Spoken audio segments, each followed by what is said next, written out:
Hello mga beshi! Saan kaya pumunta ang inyong ate mo girl? Kung maglakad, aba may pakending-kending pa ang lola mo.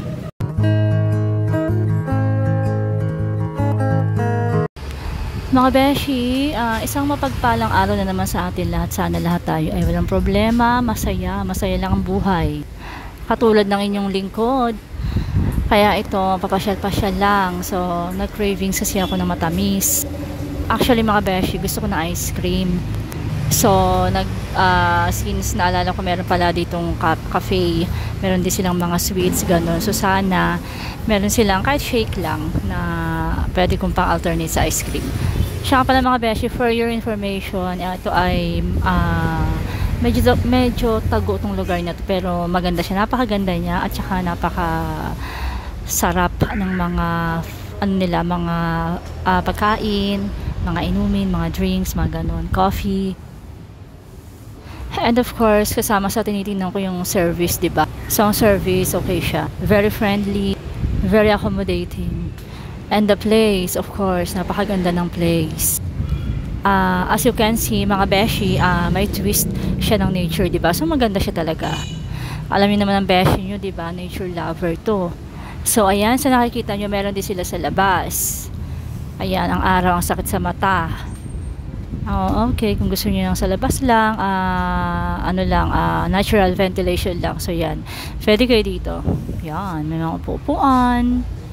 Ganun, lalo na siguro paghapon maganda diyan sa labas, ayan, may CR sila. And then ayan, diyan tayo magkakape sa loob niyan, yung orange color na yan.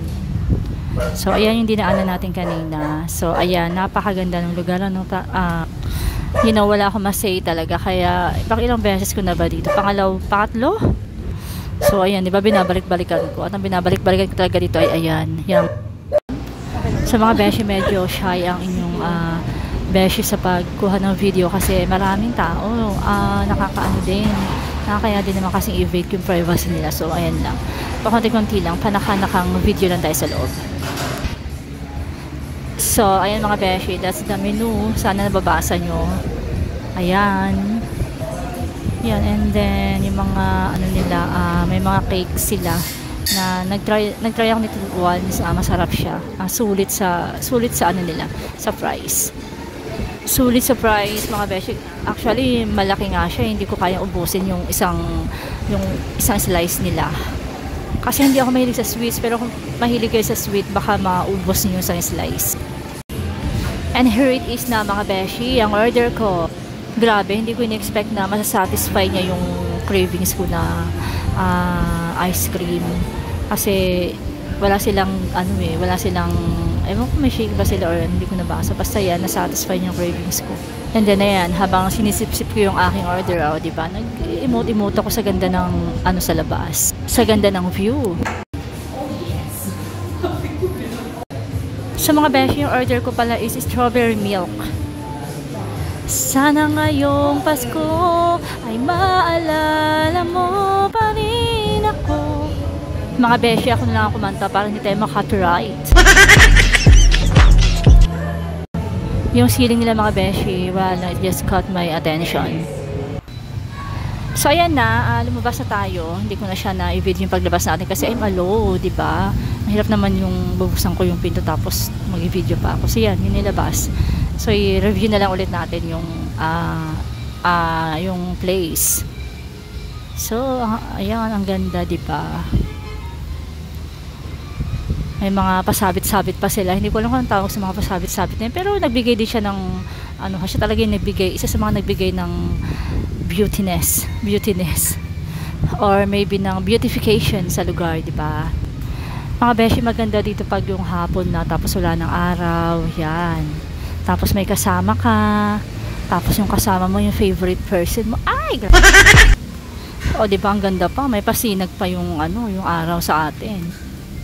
Tapos yan mga beshi, nung pumunta ako dito, actually siya, yung mga upuan na yan is swing. Swing siya. And buti na lang siya, naka-fix ngayon kasi parang nakakahilo nga eh. Para sa mga aunties at titas, syempre nakakahilo ng mga swing na ganyan, di ba? Tapos nagkakape ka, no? Ay, feeling ko swing pa din pala.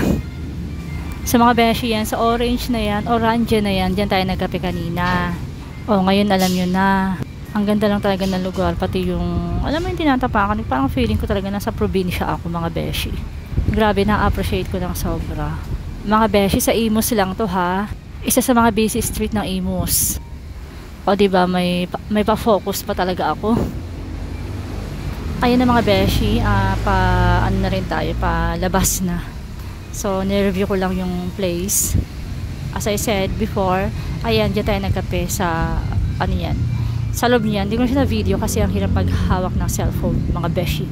Tapos o-open pa ako ng door, diba? So, ayan. Yan. Pauwi na tayo. So, malalaman yun na kung saan ito. Madali na lang siyang malaman. Actually, siguro sa iba, sa inyo, familiar na kayo dito. O, diba? Sa nakikita nyo, talagang paloob yung, yung Naya. Yan yung coffee shop. Pero talagang dinadayo pa din siya. Ayan, kasama nila itong na to, kainan na to. Yan ay mga noodles house ata. Oo, noodles house. Yan, nakakain na kasi ako din dito dati. So, ayan na ang labas. I-reveal ko na kung nasaan tayo. May green cab mga beshi. So, ito na nga po yung location. Pag-asa, Imus, Cavite.